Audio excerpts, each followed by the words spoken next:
Halo semua, perkenalkan nama saya Nil Putusinta Purnamasari dengan nomor ujian 051 dari kelas 12 IPA 2. Pada video kali ini saya akan menjelaskan sedikit materi dari matematika peminatan, yaitu limit fungsi trigonometri.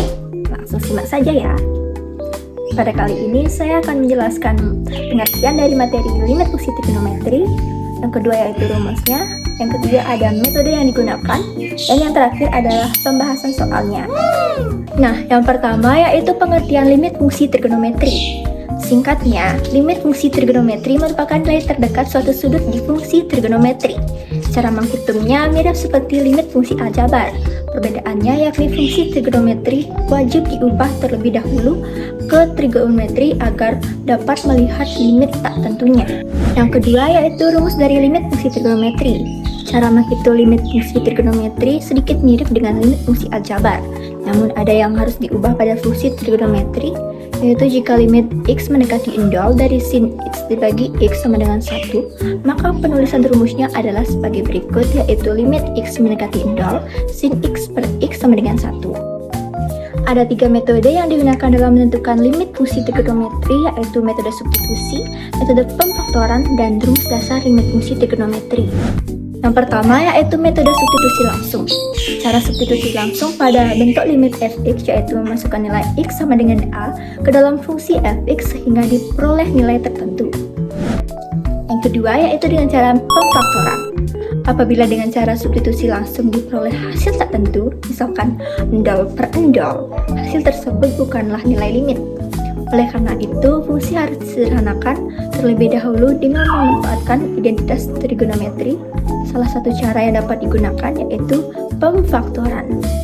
Cara ini digunakan untuk fx berupa fungsi rasional atau pecahan, pembilang dan penyebut pada fx terdapat faktor yang sama sehingga dihilangkan.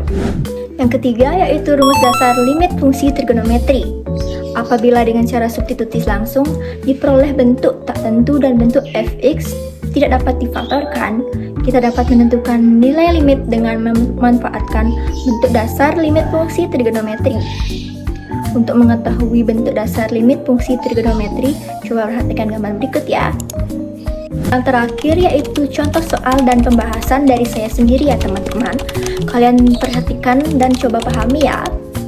Nah, soal pertama yang saya ambil yaitu limit x mendekati 0, 1 min sin x per cos x.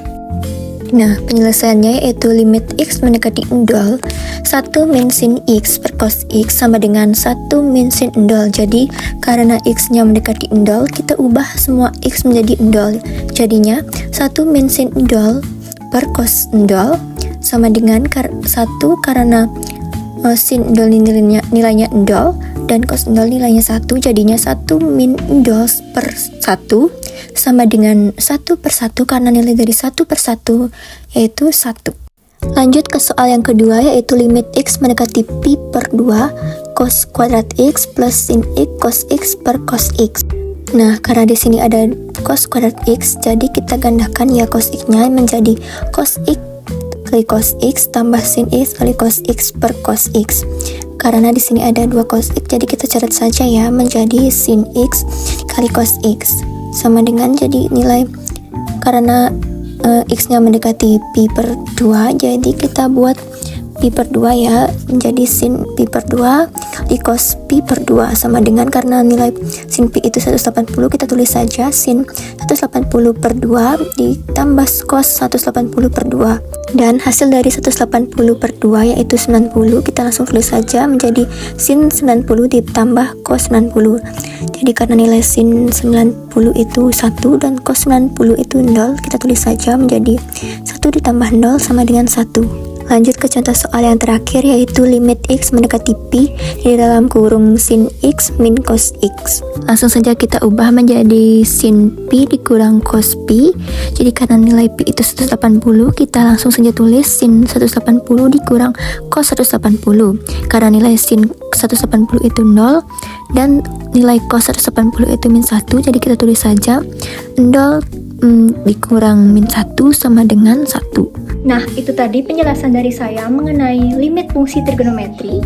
Apakah ada yang ditanyakan?